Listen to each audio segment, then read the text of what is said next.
네, 우리 한 절씩 교독으로 봉독하시고 마지막 절은 함께 읽도록 하겠습니다. 엘리야가 그곳 굴에 들어가 거기서 머물더니 여호와의 말씀이 그에게 임하여 이르시되 엘리야야 내가 어찌하여 여기 있느냐. 그가 대답하되 내가 만군의 하나님 여호와께 열심히 유별하오니 이는 이스라엘 자손이 주의 언약을 버리고 주의 제단을 헐며 칼로 주의 선지자들을 죽였음이오며 오직 나만 남았거늘 그들이 내 생명을 찾아 빼앗으려 하나이다. 여호와께서 이르시되 너는 나가서 여호와 앞에서 산에 서라 하시더니 여호와께서 지나가시는데 여호와 앞에 크고 강한 바람이 산을 가르고 바위를 부수나 바람 가운데에 여호와께서 계시지 아니하며 바람 후에 지진이 있으나 지진 가운데에도 여호와께서 계시지 아니하며 또 지진 후에 불이 있으나 불 가운데에도 여호와께서 계시지 아니하더니 불 후에 세미한 소리가 있는지라. 엘리야가 듣고 겉옷으로 얼굴을 가리고 나가 굴 어귀에 섬에 소리가 그에게 임하여 이르시되 엘리야야 내가 어찌하여 여기 있느냐. 그가 대답하되 내가 만군의 하나님 여호와께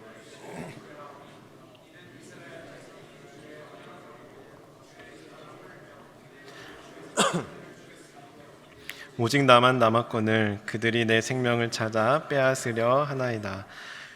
여호와께서 그에게 이르시되 너는 내 길을 돌이켜 광야를 통하여 다메섹에 가서 이르거든 하사엘에게 기름을 부어 아람의 왕이 되게 하고 너는 또 님시 아들 예후에게 기름을 부어 이스라엘의 왕이 되게 하고 또 아벨 무홀라 사밧의 아들 엘리사에게 기름을 부어 너를 대신하여 선지자가 되게 하라. 하사엘의 칼을 피하는 자를 예후가 죽일 것이요 예후의 칼을 피하는 자를 엘리사가 죽이리라. 그러나 내가 이스라엘 가운데 7,000명을 남기리니 다 바알에게 무릎을 꿇지 아니하고 다 바알에게 입맞추지 아니한 자니라. 아멘. 제가 그 캐나다에 온 이후로 저희 아이가 집에서 자주 부르는 노래가 있는데요.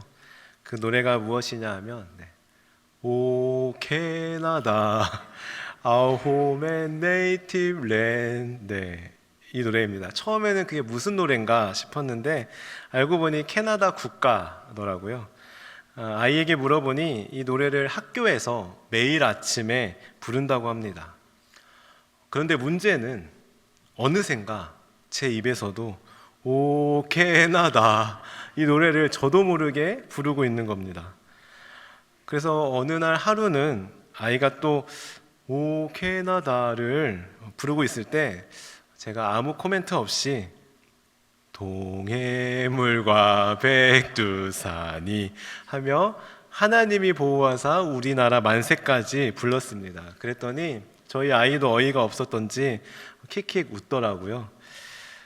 여러분, 국가는 나라를 대표하고 상징하는 노래로 그 노래를 통해 내가 어떤 사람인지, 나는 어느 나라 사람인지 그 정체성을 생각해보고 돌아보게 하는 하나의 장치가 될 수 있습니다. 그래서 우리 올림픽 경기를 보신 분들은 아시겠지만 우리나라 대한민국 선수가 금메달을 따서 경기장에 애국가가 울려 퍼질 때 마음이 뭉클하지 않습니까? 그때만큼은 내가 대한민국 국민이라는 사실이 자부심이 뿜뿜 느껴지기 마련인데요. 그러나 그렇다고 해서 노래가 그 사람의 정체성을 지정해 주거나 결정해 주지는 못합니다. 저희 아이가 오 캐나다를 매일 계속 부른다고 해서 이 아이가 나는 캐나다 사람이구나 라고 여기지 않을 겁니다. 또한 어린 나이에 이민을 오셨거나 이곳에 태어난 아이가 자라면서 나는 한국인인지 캐나다인인지 혼란스러워할 때 애국가를 계속해서 들려주고 불러준다고 해서 혼란스러워하는 그 아이의 정체성이 확고해지는 것은 아닙니다.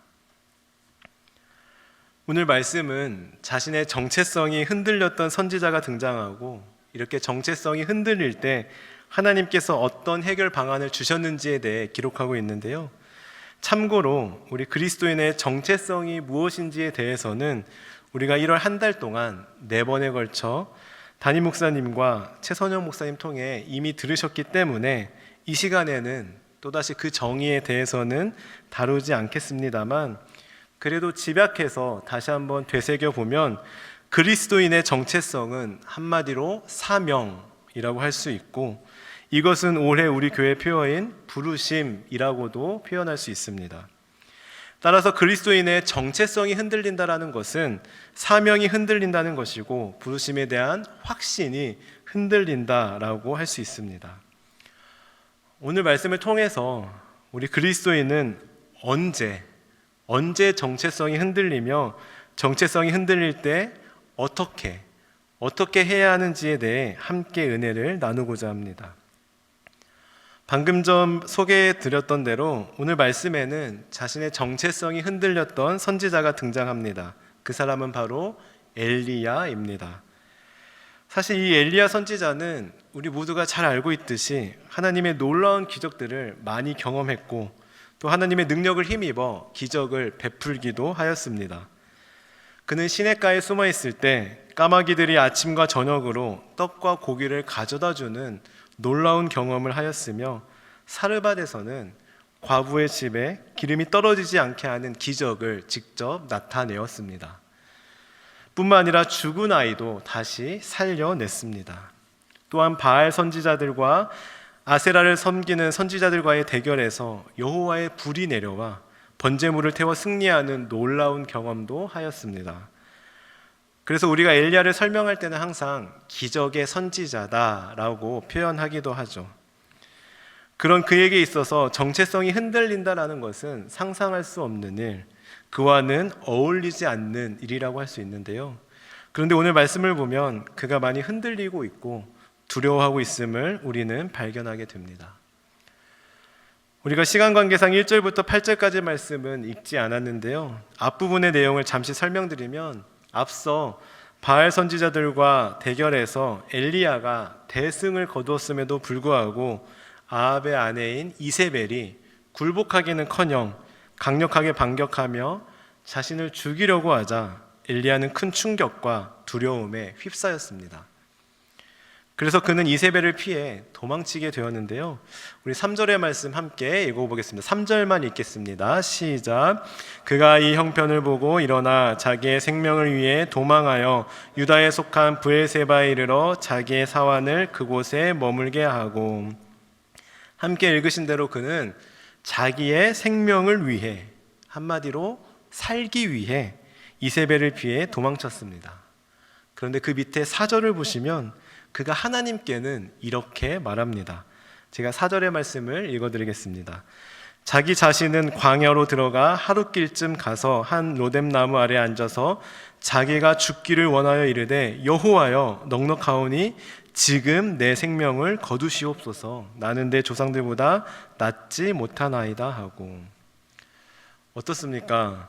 말과 행동이 다르지 않습니까? 분명 3절에서는 살고자 자기의 생명을 위해 이세벨을 피해 도망쳤으면서 이제 와서 하나님께는 나를 죽여달라고, 내 목숨을 거두어 달라고 요청합니다. 그야말로 언행 불일치입니다.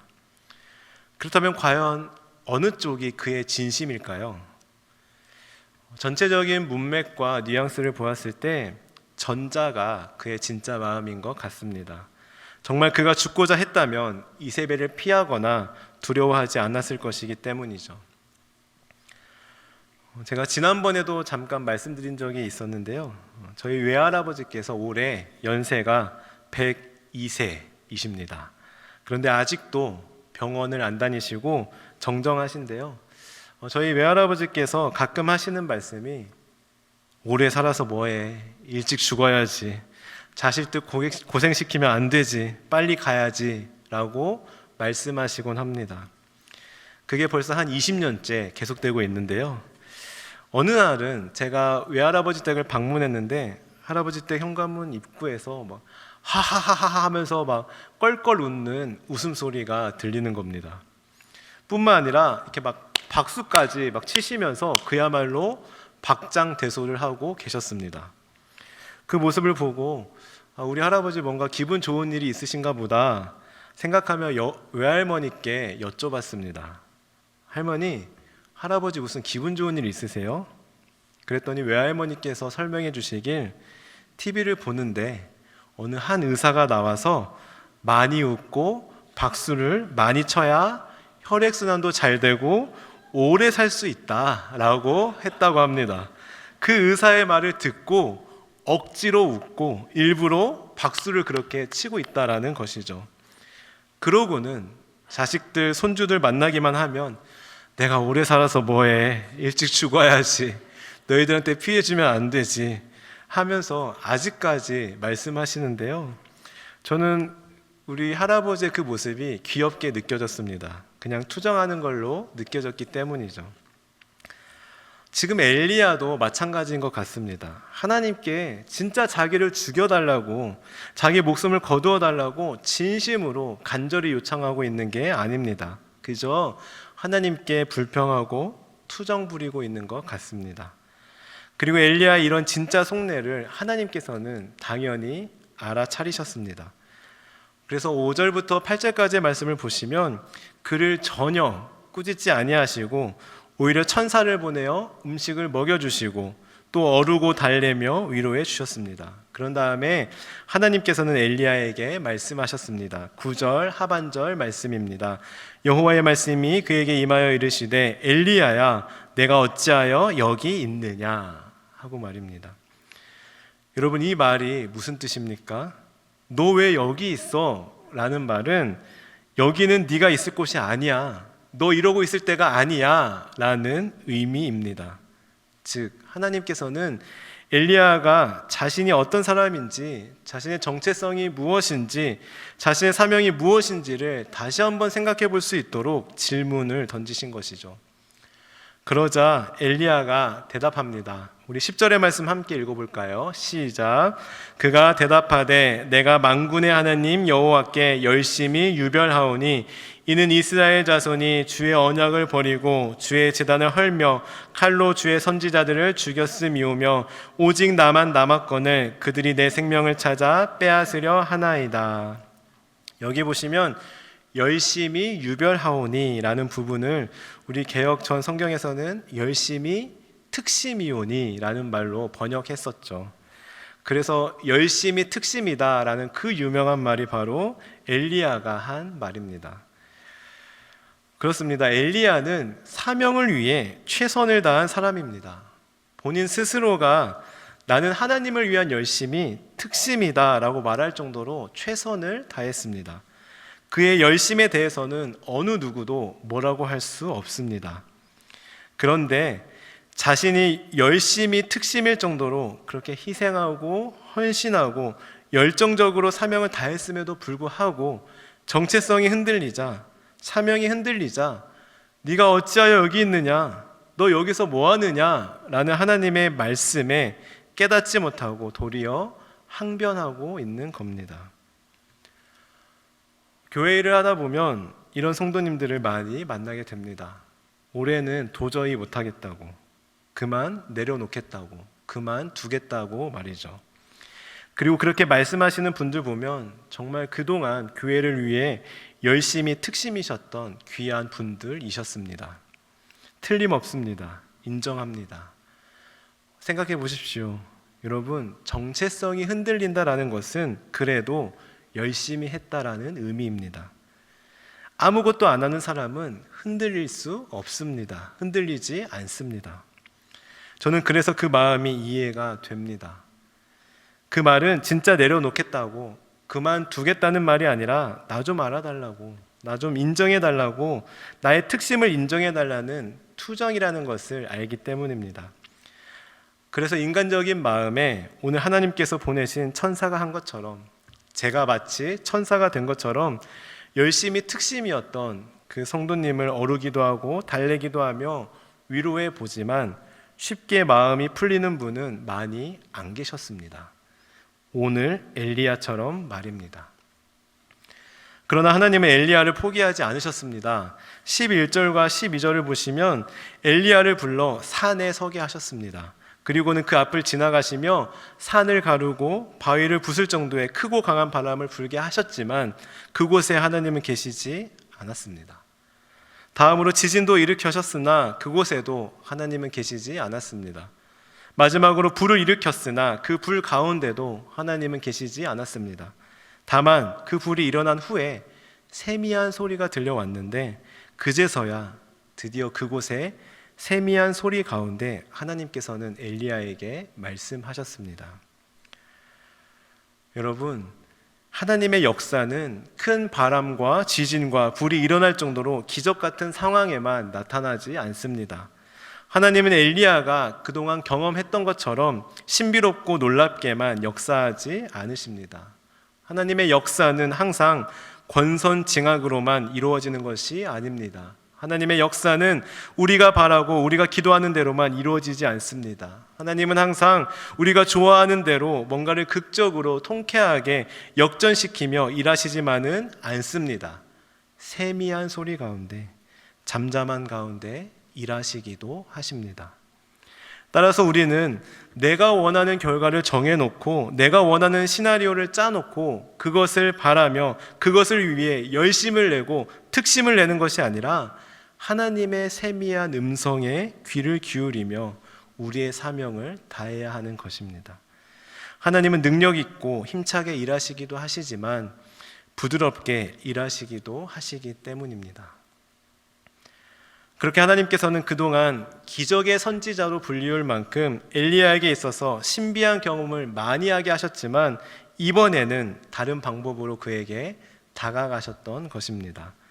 그리고 앞서 하셨던 동일한 질문을 또 하십니다. 13절 하반절 말씀입니다. 엘리야야, 네가 어찌하여 여기 있느냐? 아마 하나님께서는 첫 번째와는 다른 엘리야의 대답을 원하셨을 것 같습니다. 그러나 엘리야의 두 번째 대답은 첫 번째 대답과 똑같았습니다. 마치 우리처럼 말입니다. 제가 14절의 말씀을 읽어드릴 텐데요, 첫 번째 대답이었던 10절의 말씀과 함께 비교해 가면서 들어보시기 바랍니다. 그가 대답하되 내가 만군의 하나님 여호와께 열심히 유별하오니 이는 이스라엘 자손이 주의 언약을 버리고 주의 제단을 헐며 칼로 주의 선지자들을 죽였음이오며 오직 나만 남았거늘 그들이 내 생명을 찾아 빼앗으려 하나이다. 어떻습니까? 10절과 비교했을 때 토씨 하나 안 틀리고 완전 똑같습니다. 이게 무슨 의미입니까? 하나님이 그렇게 천사를 보내어 음식을 먹여주시고 어루고 달래고 위로해 보기도 하시고 또 바람과 지진과 불 가운데 세미한 음성으로 말씀하시기도 하셨지만 엘리야의 마음은 여전히 녹지 않았습니다. 1도 마음이 달라지거나 요동함이 없었습니다. 마치 우리처럼 말입니다. 특별히 이번에는 앞선 10절에서 살펴보지 않았던 하반절을 보실까요? 그가 하나님께 반복하며 불평하는 내용이 무엇입니까? 이제 저만 남았습니다. 이제 나 혼자만 남았습니다. 그런데 이마저도 이세벨이 저를 죽이려 합니다 라고 말합니다. 즉 그는 여전히 이세벨의 말만 생각하고 있습니다. 그동안 하나님께서 베푸셨던 은혜는 다 잊었습니다.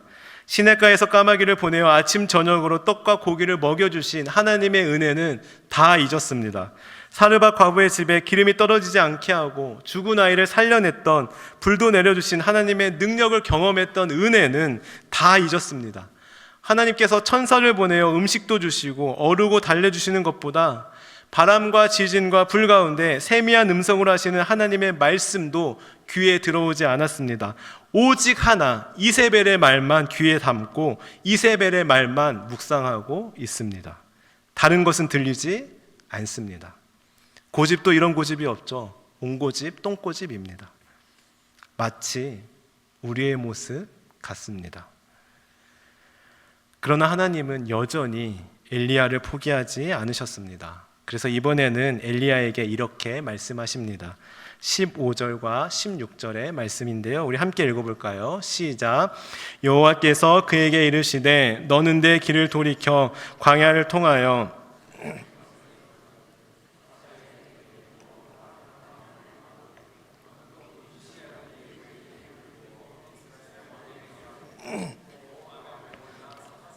엘리사에게 기름을 부어 너를 대신하여 선지자가 되게 하라. 아멘. 함께 읽으신 것처럼 하나님께서는 새로운 사명을 그에게 주셨습니다. 이것은 엘리야가 말을 듣지 않으니 이제부터는 아예 그를 배제시켜버리고 앞으로는 새로운 인물인 엘리사와 일하겠다는 뜻이 아닙니다. 가령 야, 너 그렇게 불평하려면 하지 마.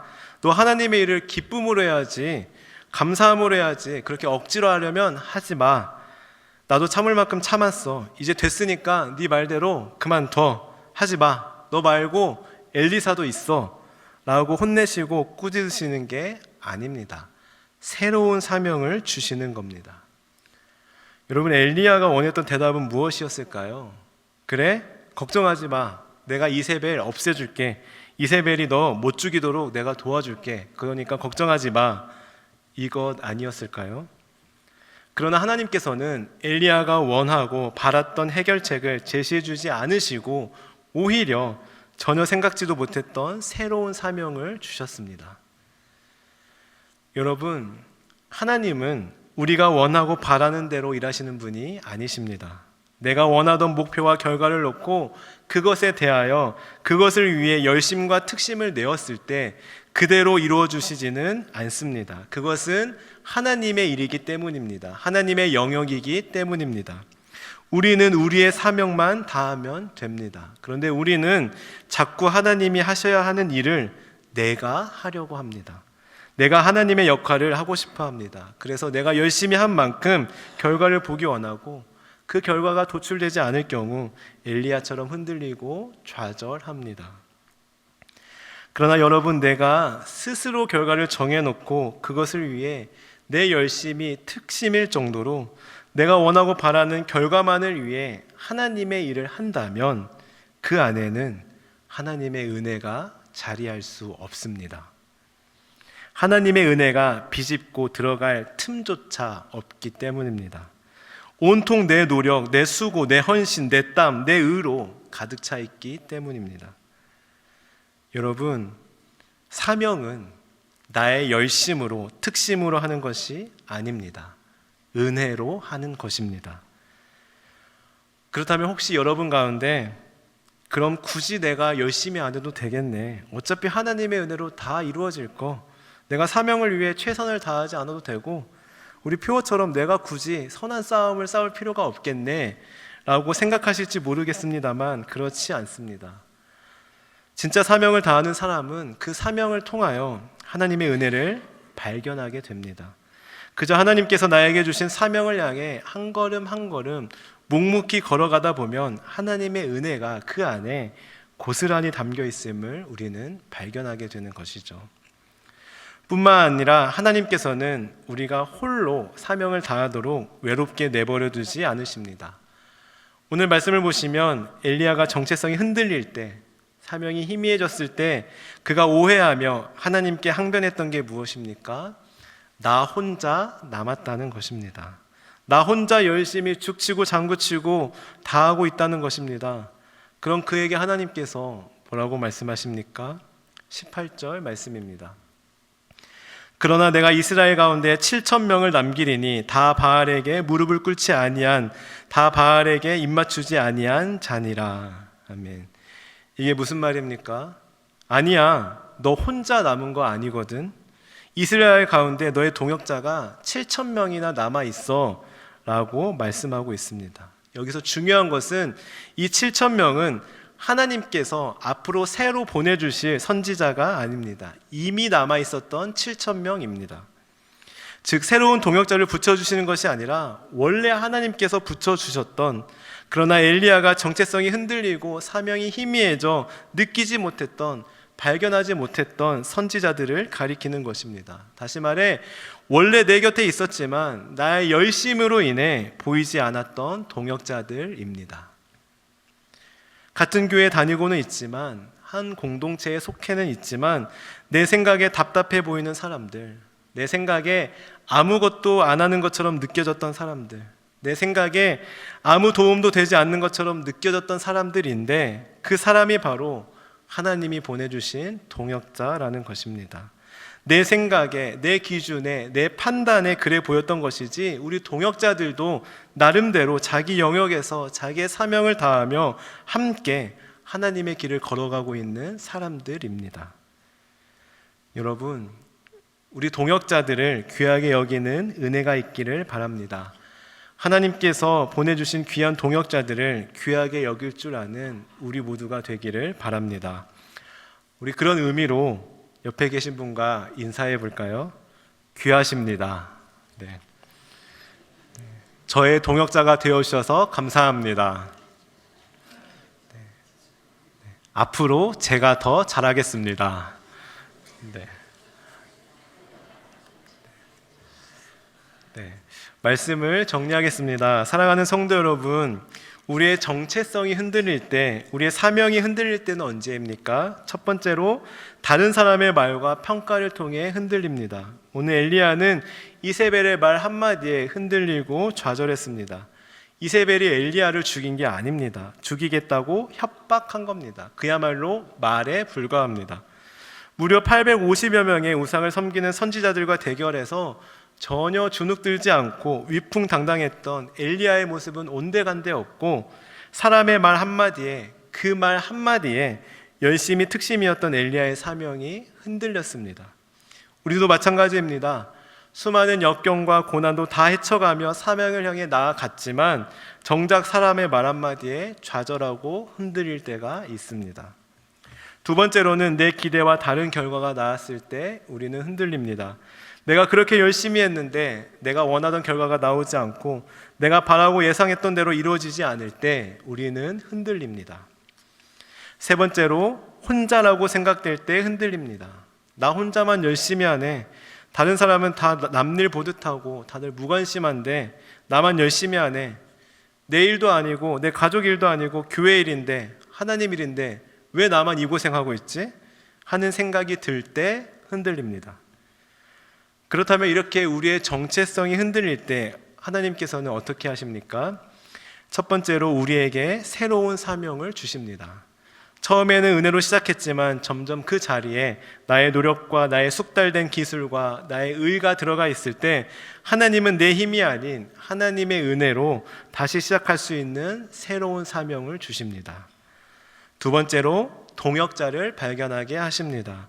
새로운 동역자를 붙여주시는 것이 아니라 원래 붙여주셨던 소중한 동역자이지만 그동안 나의 열심과 특심으로 인해 보이지 않았던 동역자들을 보게 하십니다. 사랑하는 성도 여러분, 우리의 정체성이 흔들릴 때, 우리의 사명이 흔들릴 때 오늘 말씀을 기억하며 힘을 내어 다시 일어나 걸어가는 우리 토론토 한인 장로교회 모든 성도님들이 되시길 주님의 이름으로 간절히 축원합니다. 기도하시겠습니다. 하나님, 저희들을 하나님의 백성으로 불러주시고 부족한 저희들에게 귀한 사명을 주심에 감사드립니다. 그러나 저희들 연약하여서 때로는 흔들릴 때가 있습니다. 자주 있습니다. 사람의 말 한마디에 쉽게 넘어지고 내가 원하는 대로 이루어지지 않을 때, 내가 열심히 한 만큼 결과가 보이지 않을 때 우리는 실망하며 좌절합니다. 뿐만 아니라 나 혼자인 것 같아, 나만 열심히 하는 것 같아 지칠 때가 있습니다. 하나님, 그런 저희들을 불쌍히 여겨주시고 긍휼히 여겨주시어 오늘 말씀에 엘리야에게 하셨던 것처럼 저희들에게도 새로운 사명을 주시고 하나님께서 붙여주신 귀한 동역자들을 믿음의 눈으로 발견하고 바라볼 수 있도록 은혜 내려 주옵소서. 그리하여 우리에게 주신 사명을 향해 주님과 함께 동역자들과 함께 한 걸음 한 걸음 묵묵히 걸어갈 수 있도록 인도해 주옵소서. 감사드리며 예수님의 이름으로 기도드립니다. 아멘.